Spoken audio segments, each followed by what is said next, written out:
Any Nintendo 64 power supply can be converted from 120 volts to 220 volts and vice versa. You only need to replace some electrical components, or at least that's the theory. Here in Argentina, the mains voltage is 220 volts, but we used to import Nintendo 64s from the USA and the power adapters were made for 120 volts. So they came in this format. This is the power supply that connects to the back of the Nintendo 64, and at the end of the cable that comes out of it, we got a transformer. This is a transformer that transforms voltage from 220 to 120.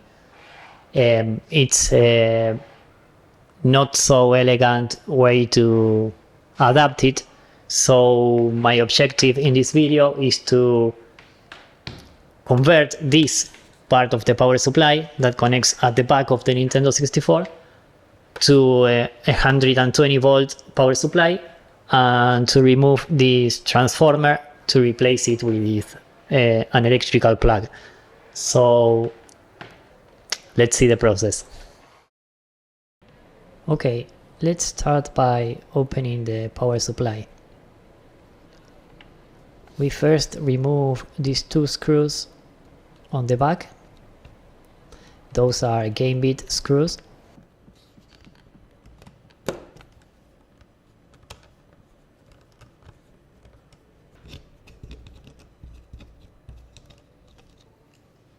And then we pry it open.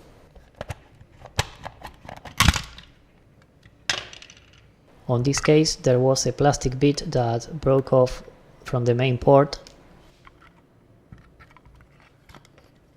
If you are struggling when removing the board from the case, it may be because of the transformer being glued to the plastic shell with this square thing.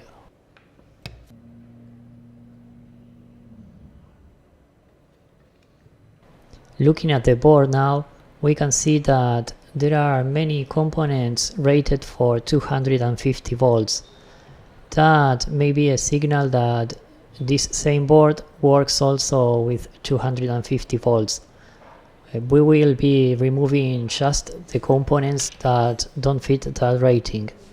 I start by removing the capacitor that was limited to 200 volts and install a new one that's rated for 250 volts.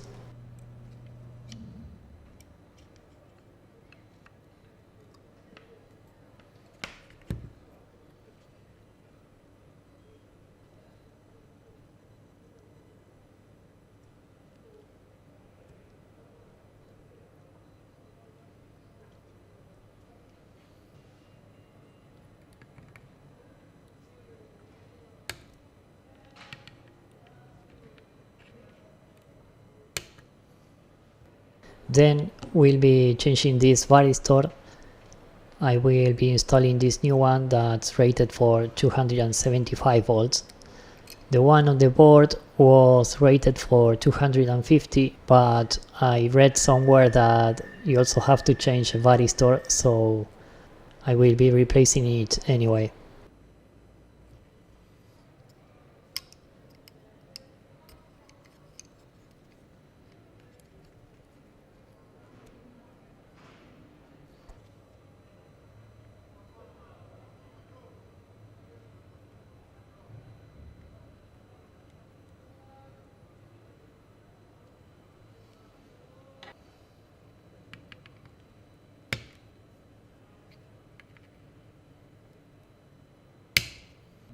Now I will remove the power cord that was attached to the transformer, and I will install a new one just for testing.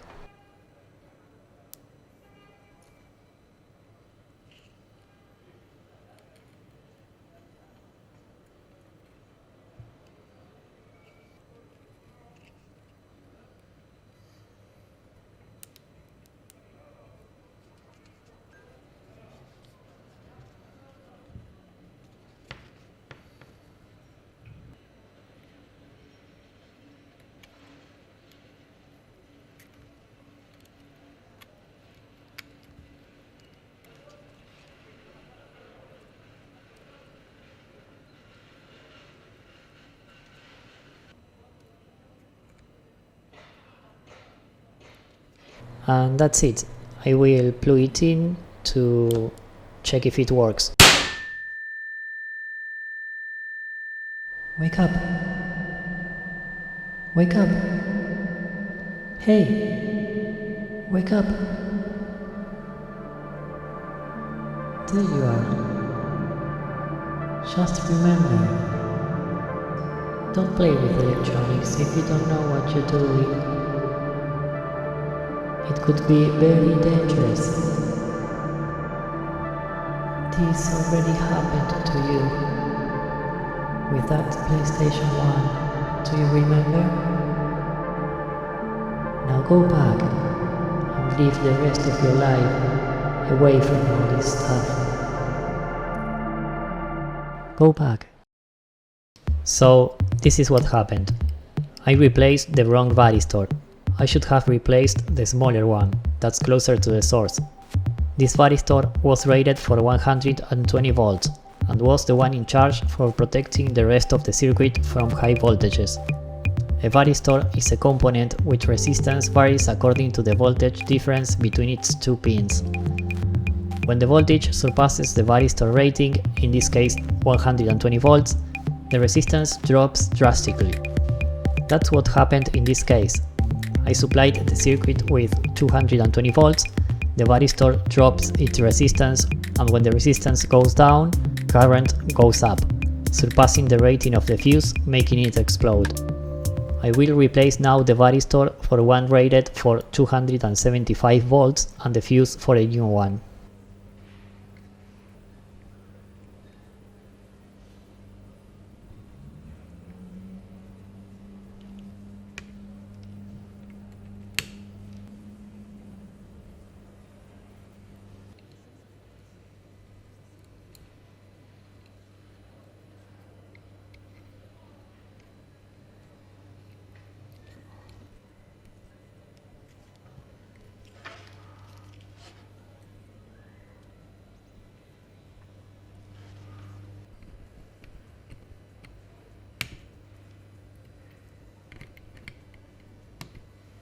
Okay, with the fuse and the varistor replaced, I will now check if it works. Nothing explodes so far, so it's time to check the voltage on the pins. I know that there are 3 pins for ground, 2 for 3.3 volts and 1 for 12 volts, so I checked the voltages there and everything was fine. Now it's time to get rid of this awful contraption. I will use this cable to replace the old one, and I will recycle the rubber plug on the start of the cable. For that I will cut the cables as close as I can, and then I will try to remove the cables from the inside by using a drill.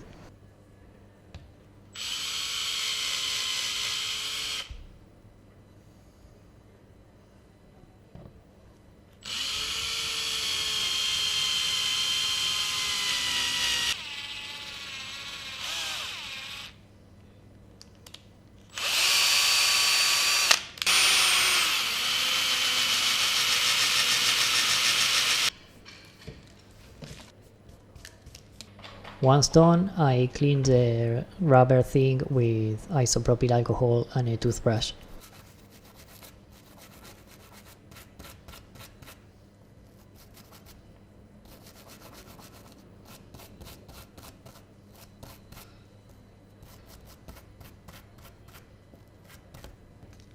Now I cut the end of the cable on the new plug and insert it on the rubber thing.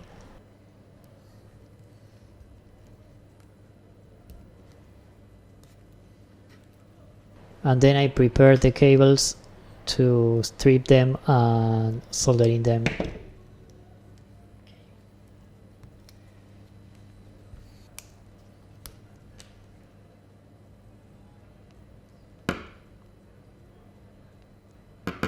When that's done, I apply some super glue and let it for drying.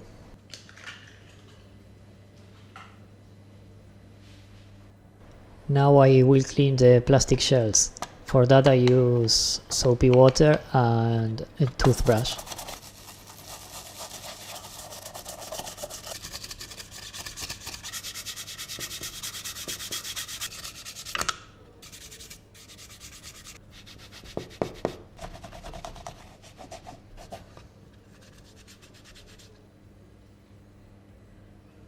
Now for the connector I used isopropyl alcohol and a toothbrush.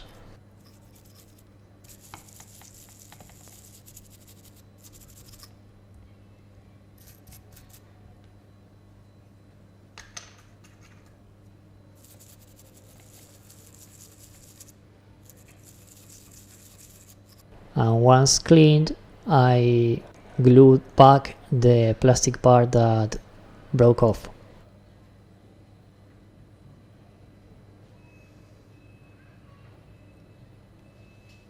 Then I noticed I can remove this plastic thing from the shell, so I remove it and clean the space under it.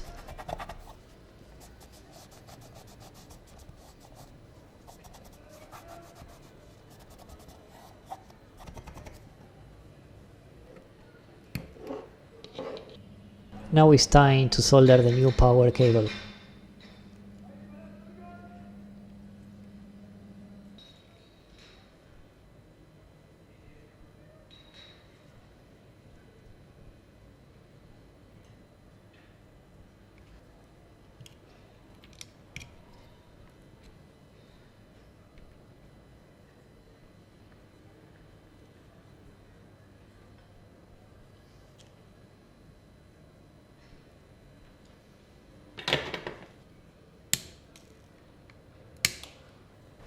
And now with everything done, I try to close the shell, but I found a little problem. It seems that the capacitor I installed is a bit higher than the one before, so it doesn't let me close the shell.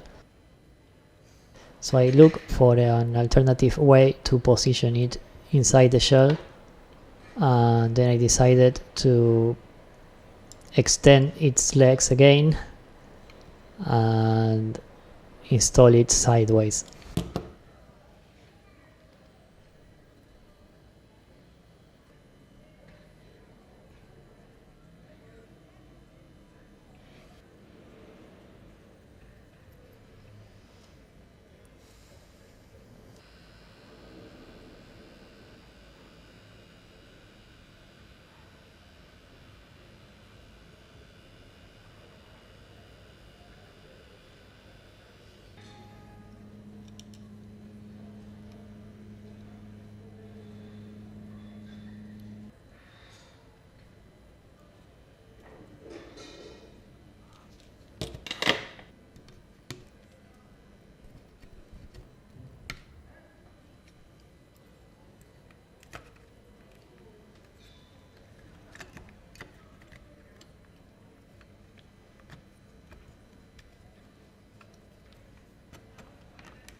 Now it seems to fit well, so I finish assembling the unit and then I will check the voltages to see if everything is fine.